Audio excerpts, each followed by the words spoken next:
Between 1939 and 1945, Allied factories cranked out a staggering 633,000 aircraft. If you do the math, it works out to an average of 288 a day, or one every 5 minutes, for 6 years straight. For their part, Germany, Italy, and Japan manufactured more than 250,000 machines.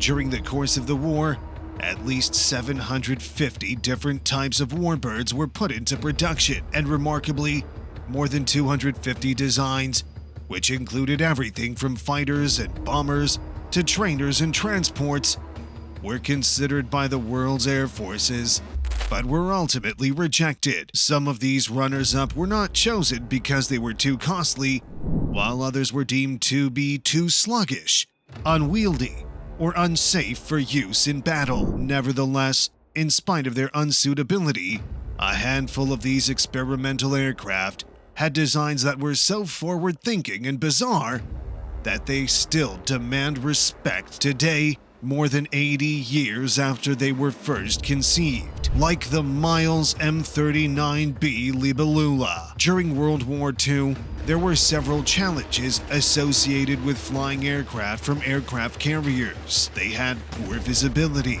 which resulted in multiple mishaps, and they had to carry additional weight so that the wings could be folded up in order to make room for more units on board.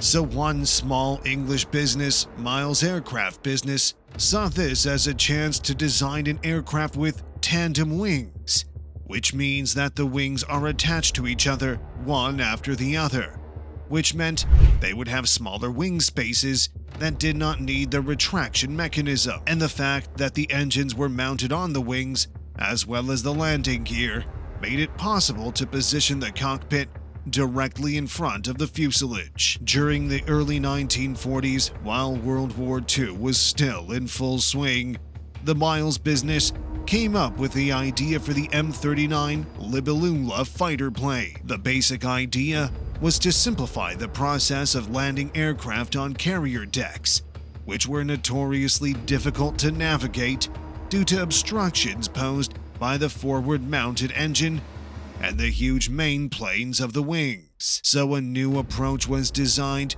with the goal of lowering the risks associated with the situation. This strategy evolved into a tandem wing configuration, which finally included a number of different ideas for Miles throughout the conflict. Collectively, the designs making up this Miles endeavor were named Libellula, the taxonomic family name of the dragonfly.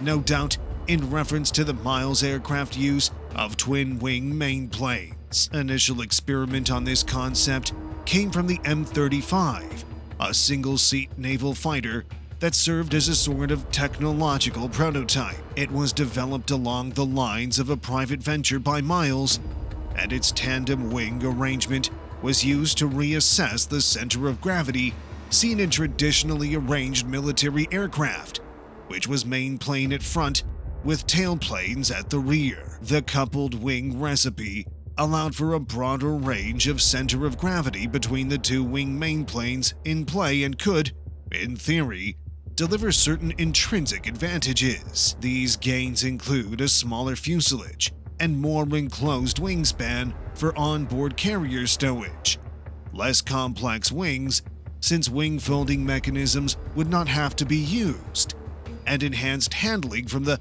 doubling up of control surfaces along the wing pairs. Within the very short time frame of only 6 weeks, engineers from Miles returned with the modified M35. The aircraft had a single 130 horsepower de Havilland Gypsy Major air-cooled inline engine with a 20-foot front and 20.5-foot rear wingspan. It measured a total of 20.3 feet in length, and its maximum weight was 2,000 pounds. The pilot's seat was mounted at the very front of the plane and offered a sweeping panorama of the whole area. Frontal main plane was shoulder-mounted and straight, while the rear main plane was low-mounted and swept back. The aftmost points of the rear main plane were fitted with vertical fins.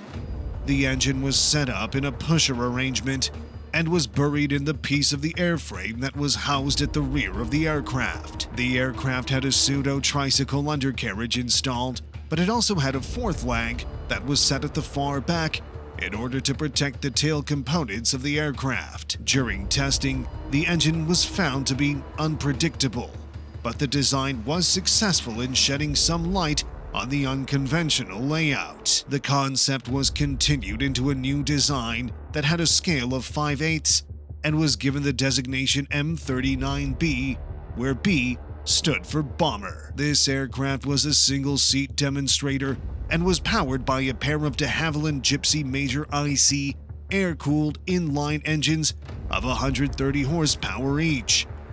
These showcased as outboard nacelles hung under each rear wing mainplane. The frontal mainplane was now attached to the cockpit at a low angle, flush against the side walls. An intricately curved form was given to the fuselage from the front to the back, and this time, an old-fashioned tricycle undercarriage was installed. The dimensions of the bomber were increased since it was part of a bigger project.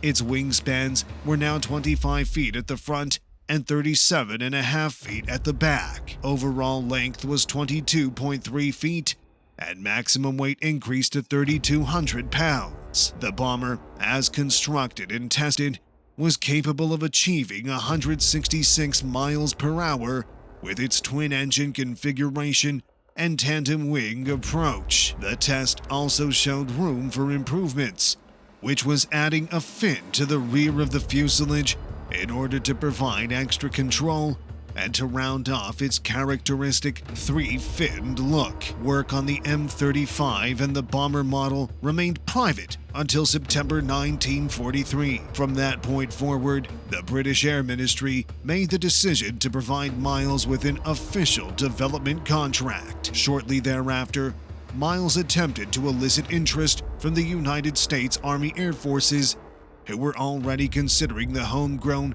Curtiss P-55 Ascender, which featured a similar tandem wing, pusher engine arrangement, and was slated as a fighter. The USAAF's attitude to the Miles product was one of widespread apathy, since the experimental P-55 had faults of its own, particularly with stalls and recovery times. The American effort never advanced beyond the stage of flight testing, and a total of 3 aircraft were constructed. The bomber was sent to the Royal Aircraft Establishment in order to undergo tests, but issues continued unabated from the very beginning. A new undercarriage had to be fitted, and several accidents kept the machine in constant repair and grounded from useful flying.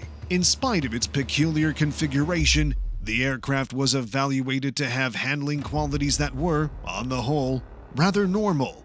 But stalling and recovery was as expected. In the year 1941, the Royal Air Force had published a new requirement that called for the development of a medium-class, medium to high-altitude, high-performance bomber. The Miles answer was to provide its M39 project, which was a reworked version of bomber containing a crew of 3 in a pressurized cockpit. This was Miles's attempt to win the contract. For propulsion, the aircraft could be either powered by 2 Rolls-Royce Merlin 61 series inline engines or 3 PowerJets W2 500 gas-powered turbine engines. It was planned to have a cruise speed of 360 miles per hour, and its weaponry was going to contain 2 20mm cannons mounted in the wing roots, along with an internal bomb bay located in the middle of the airframe that could carry up to 6,000 pounds worth of bombs. This model had the potential, so in order for a prototype M39 high-speed bomber was placed,